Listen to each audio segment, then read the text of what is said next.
complète, depuis 15 ans. Ça fait 15 ans qu'on est en ration complète sur l'exploitation.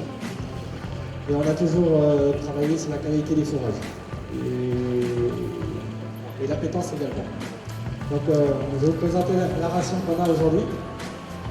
Donc en maïs ensilage, on a 14 à 15 kg de pâture sèche maïs. Aujourd'hui, on a pas 2 mais 3 kg de luzerne déshydraté. On a 2 kg de chétuc deuxième coupe dans la ration. Et autrement, en aliment, on a du tourteau colza, 3 kg, 5 à 4 kg. 1 kg de tanné, donc c'est un 80% soja et 20% tourteau de colza tanné. Du bicarbonate de sodium, 150 g à 200 g. 300 à 400 g de minéral TMA et de l'huile de foie de morue qu'on donne à l'hiver. On donne 1 litre pour des vaches 100 ml pour courant l'hiver. On démarre en octobre général jusqu'en février-mars pour les vaches sans talent. Et pour la ration, j'expliquais tout à l'heure à l'autre groupe.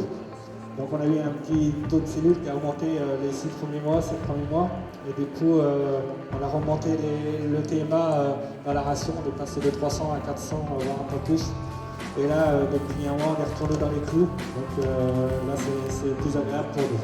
Et autrement, la clé dans l'élevage ici, c'est vrai que c'est la qualité du fourrage. Il y a un travail énorme qui est fait sur la qualité du fourrage. Et autrement, la concentration au niveau de la ration, on n'en a pas parlé. Le dernier contrôle se situait autour de 33 degrés en vache. Parce que, ce que je vous tout à l'heure, il y a une seule ration pour l'ensemble de l'eau. Il n'y a pas de différence d'affect au niveau de l'eau. Et autrement, vous avez la concentration, on se situe à 0,95 en UFL et 100 g de pédille. Tout simplement 100 g, on n'est pas 110 et 115 comme on devrait.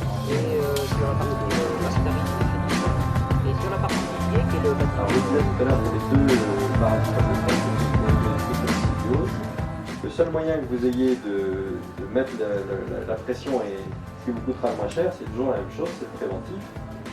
D'utiliser un détergent, on lave avec du savon, donc un détergent, il faut décoller un maximum de matière organique et puis désinfecter derrière. Alors c'est beau sur le papier, mais on n'est pas très nombreux à le faire, il faut être très honnête. Je disais, quand on compare les productions organisées par rapport aux productions bovines, la partie la plus propre dans un atelier bovin-lait, c'est tout ce qui tourne autour du lait. Et puis alors après, ça décline, hein, je disais tout à l'heure, vous allez dans le box de village qui est censé être la salle d'accouchement, pas toujours clean, et puis ensuite, parce que ça sert des fois d'infirmerie, et puis ensuite vous arrivez au niveau de la nurserie, et là c'est pareil, où l'élevage a gagné en taille, et puis on est un peu surchargé en veau, et on a des fois pas le temps de faire le vide sanitaire qui conviendrait. Or, c'est extrêmement important pour pouvoir pénaliser justement les parasites. Et on voit ceux qui le font, quand vous avez des problématiques de crypto ou de coccidiose, et que les gens n'arrivent plus à s'en sortir dans des vieux bâtiments par exemple, et puis qu'ils achètent des niches à veaux, du jour au lendemain, vous pouvez éteindre le problème. Parce que simplement, il n'y a plus le problème de présence parasitaire. Et si on ne fait rien, ça finit par revenir dans le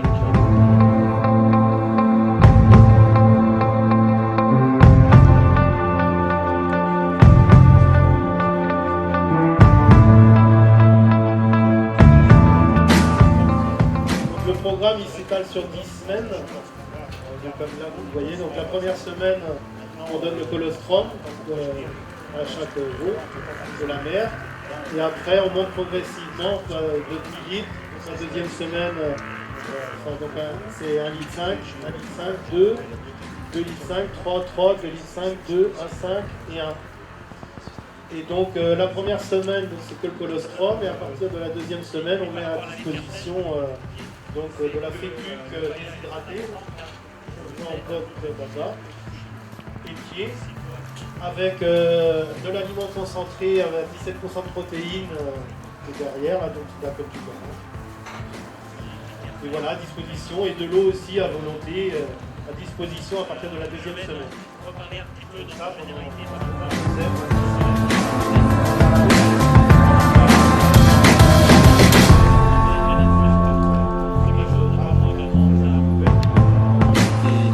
Facili et de l'avoine. Donc ça a été détruit tout ça au mois de mars. Parce que comme cette année, il est quasi parfait. Vous trouvez même des racines à 80 cm dans du schiste. C'est pas particulièrement nourrissant.